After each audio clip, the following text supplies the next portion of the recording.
friends. Chris Kelly here.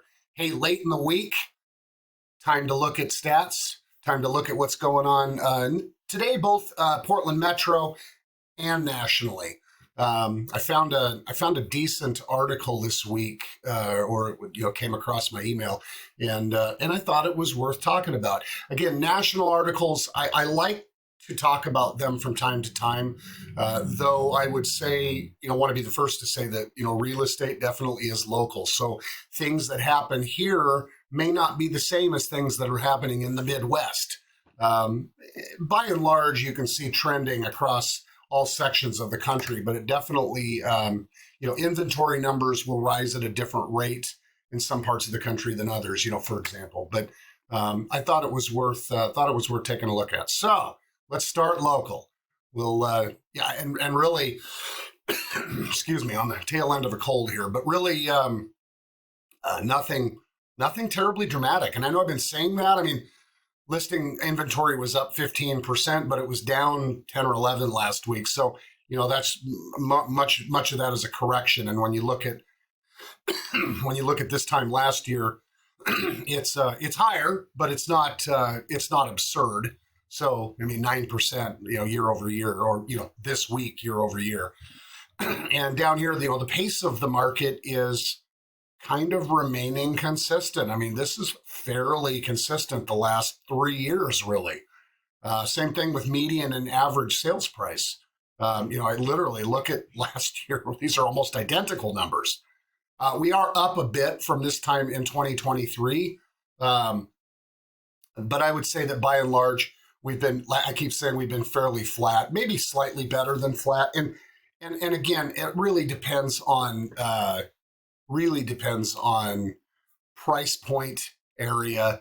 I'm looking at Portland Metro stats, Tri-County, so and all price points. So if you're looking at houses on acreage out in, I call it nursery land, out in the outer east side where all the farms and nurseries are, that's different than a home in Alameda or Irvington in inner northeast.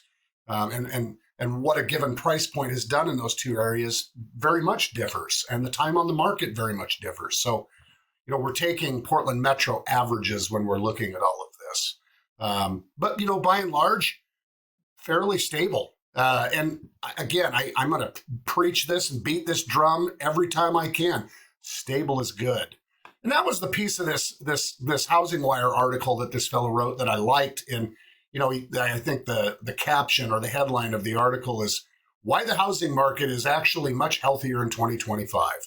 And, a lot of times these articles are spun to get viewership, but I found this to have a lot of legitimate truth to it.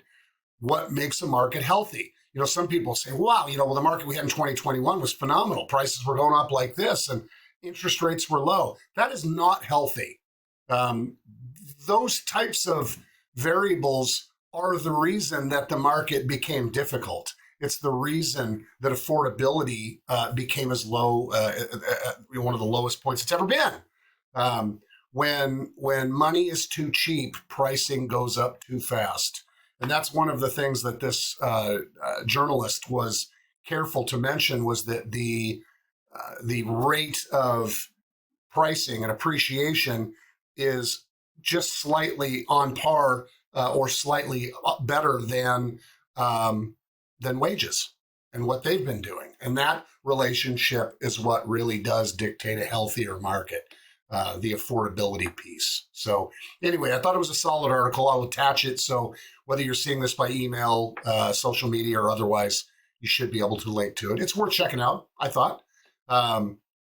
So last weekend, we had our annual shred event. It was great. The weather started out a little cool, got really nice. Saw a lot of people, got to drink some coffee and have donuts and hug and high five many of those that we care about. So that was terrific. Anyway, thanks for those that came, and certainly for those that didn't. We hope to see you next year. Our next major event, of course, will be in the summer, and that's the big annual picnic. It's fun. If you've ever been to it, you know that. We've been doing it for 20 some years now, and it's fantastic. So Anyway, I think I'm going to leave it at that. I mean, all in all, the market is stable. Choices are becoming greater. Interest rates have been relatively stable. I mean, they've been kind of bouncing around in the sixes, I should say. So, um, nothing. They're not dramatically shooting up into the sevens and eights and beyond, and they're not. Unfortunately, they're not finding their way lower. Again, lower to a point. It would be spectacular to see interest rates in the high fours, low fives. To me, that would be a nice sweet spot versus where real estate prices are.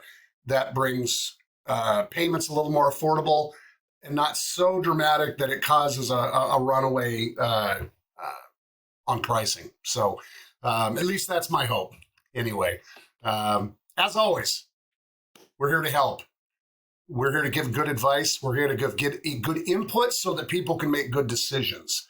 I met with somebody recently, and the advice wasn't easy, and it wasn't easy to hear, and sometimes it isn't. But that's the job. Is doing the right thing for people, telling them what they need to hear, not always what they want to hear. This is what we do, and I am grateful to be able to do it, and I love being able to do it.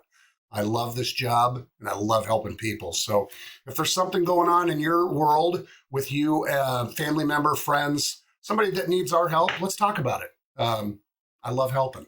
So anyway, enjoy the sun. The weather's spectacular. And as I always say, until the next time.